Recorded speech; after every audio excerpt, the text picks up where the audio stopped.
Hello everyone, welcome to our channel. Telugu రాష్ట్రాల్లో కుండపోత వర్షాలు రానున్నటువంటి 24 గంటల పాటు రెడ్ అలర్ట్ ని జారీ చేసినటువంటి 2 తెలుగు రాష్ట్రాలు. వివరాల్లోకి వెళ్దాం. వాతావరణ పరిస్థితులు తెలుసుకునే ముందు మీరు మన ఛానల్ కనుక సబ్స్క్రైబ్ చేయనట్లయితే వెంటనే సబ్స్క్రైబ్ చేయండి. ఈ 23 సెప్టెంబర్న అల్పపీడనం ఏర్పడింది బంగాళాఖాతంలో. దీని ప్రభావంతో ఇప్పటికే ఉత్తరాంధ్ర, మధ్యాంధ్ర, తెలంగాణ జిల్లాల్లో భారీ వర్షాలు నమోదవుతున్నాయి.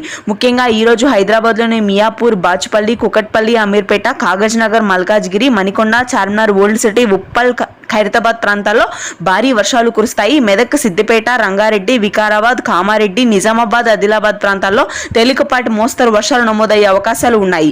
ఇకపోతే అత్యధికంగా నిర్మల్, మంచిర్యాల, జగిత్యాల, కామారెడ్డి, సిరిసిల్ల, సిద్దిపేట, మెదక్, హన్మకొండ, ములుగు, జయశంకర్, భూపాల్పల్లి, ఖమ్మం ప్రాంతాల్లో భారీ వర్షాలు నమోదవుతాయి. పలు లోతట్టు ప్రదేశాలన్నీ జలమయమవుతాయి. ఇదిలా ఉండగా మధ్యాంధ్ర జిల్లాలో అత్యధికంగా వర్షాలు కురనున్నాయి. గుంటూరు, కృష్ణా, కోనసీమ ప్రాంతాల్లో తేలికపాటి వర్షాలు, శ్రీకాకుళం, విజయనగరం, విశాఖపట్నం, పార్వతీపురం, మన్యం, మల్లూరు సీతారామరాజు, అరకు, పాడేరు, లంబసింగి, సీతమ్మధార, టెక్కలి, విజయనగరం ఏజెన్సీ ప్రాంతాలు, శ్రీకాకుళం ప్రాంతాల్లో భారీ వర్షాలు కురుస్తాయి.